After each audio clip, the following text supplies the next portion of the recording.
Hey guys, it's me, Dodong Dave, and welcome to the first ever episode of Dodong Dave. Dong dong dong dong dong dong dong dong dong. Ka-remember ba dyan ko sa una katotik Vine pa ko before? Nga, maglisod dyan ko pangita og oras to shoot my videos because grabe kalisod ang pagsakwila. Kaya ang life sa isa ka student is both miserable and enjoyable. Pero atong di gyud malimtan is kung unsa ang mga identifiers sa atong mga classmates or kung unsa sila pagkaklase nga student. So I came up with this list of the 10 types of students that you encounter in school. Number 1, ang naning. Hindi siya nga type of student nga grabe kay maninuod sa klase. Grabe mo tuon, grabe mo effort, para lang yun di mabiyaan sa klase. Pero nga nung ako, nga grabe na effort, ibiyaan man gyapon. Anyways, kani siya, even sa pag-highlight, halos tanan na lang good words i-highlight. Kaya importante lagi daw tanan. Okay.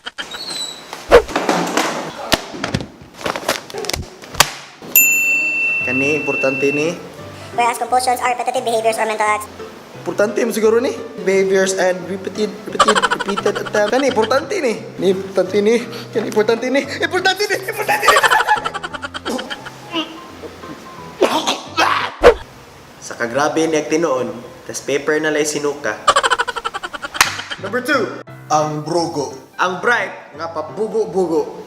Mo ni siya katong estudyante nga di ganahan may bawaan sa iyang mga classmates nga bright gyud siya. Basig kay di siya ganahan cheatan or siya ganahan mag-expecta sa iyaha. Pero in the first place, kitsa may say kay ganahan mag-cheatan. Kitsa may ganahan nga mag-expecta nga sakit na may padungan.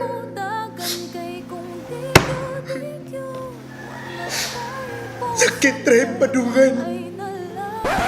Unswa! Bay, nakatuon ka gabi eh. Aha ka, nagtagayan sa may gabi sa kung mga igagaw. Na, bro, I swear, ako sa siguro ani.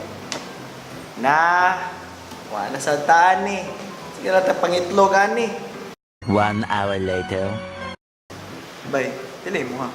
Na, bro, saktor agad. Swear, saktor ah. Ila lagi? Una nang gugo. Pila sa imo ha? 32 ron bitaw.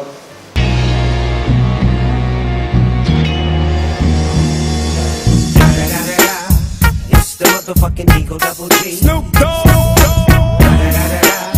You know I'm mobbing with the D.R.E. Wa pa daw katuon. Yung purting dakuwag score. Number 3, ang loading.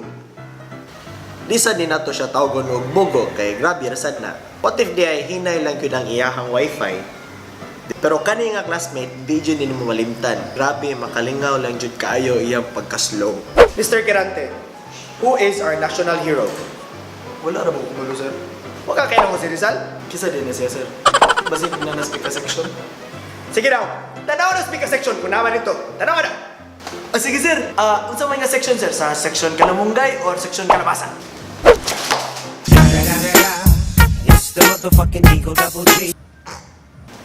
Number 4, ang hangol ug notes. Mo ni siya katong estudyante nga secretly ganahan mo top or mo excel sa klase. Pero in the process, kay ganahan sa siya paubsan ang iyang mga classmates. Uy, wala mo ko notes, be. Oo, kopya gud ganina. Sige, be. Ha? Magtuon pa bitaw ko niyo niya? Ay, hindi ka ugma lang good after nimo. Sige na. Or pasend na lang ko sa mga picture sa PowerPoint.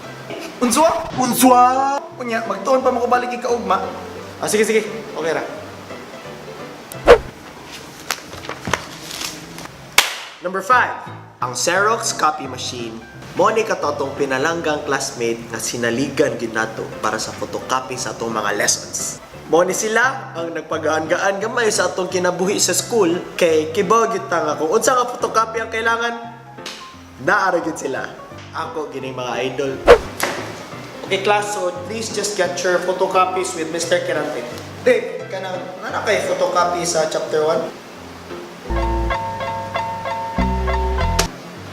Chapter 2, Chapter 3, 4, 5, 6, 7. Back. Still doing that, Andre? Oh, for sure. Yeah. Check me out. No notes, no problem. Number 6. Ang negosyante. Munchkins, cup noodles, chicharon, familiar tanan? Mo ni siya kato atong classmate nga tigtukod og small time business sa sud sa atong classroom. Gamit kay ni sila kay di na kita kailangan mo effort og gawas pa sa classroom para lang mangitag kaon. Chicharon mo niya, cup noodles, tubig. Munchkins, na may charger sa laptop. Tag 5 na lang.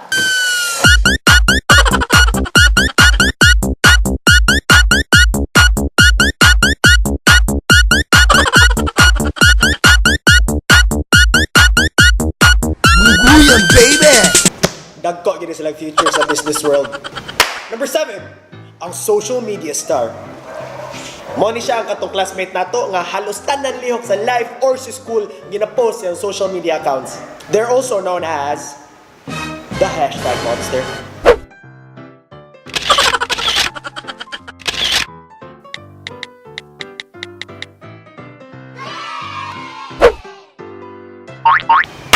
Number 8, the ghost.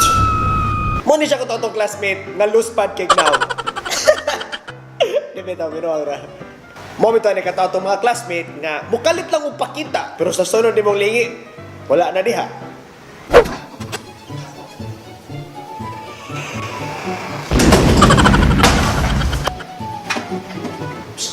May nani mo attendance?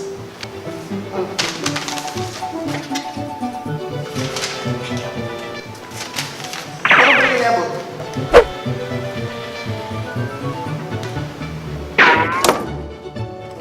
Asa ka to padong sa? Number 9, ang YOLO. Also known as the cool kid and the rich kid. Mo ni siya si classmate nga wag yo'y paki sa klase. Usahay mo pakita ni siya gamay ng effort pero eventually mawa na sad kay kapoy na lagi, wala lagi paki.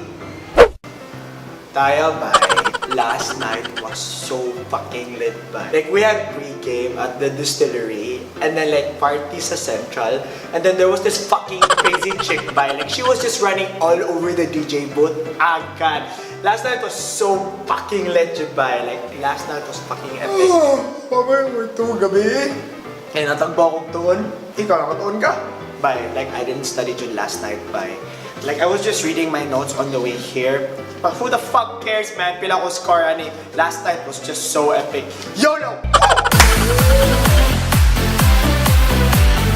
Open bar! Of Coke! Number 10. The teacher's pet. Meow! Kana bitaw nagkasinabtay na namutanan, mag-low-key lang para di na mo hasol-hasulo ni teacher. Mo ni siya katong tigyabo na to. Okay, class. Napa ko nalimtan? Ay! Sir! Di ba natay asin!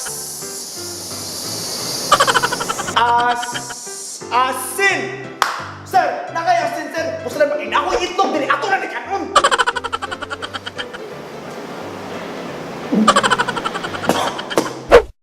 And that's it for our list. Baka mingaw ginang life sa isa ko estudyante kay lingaw sad baya.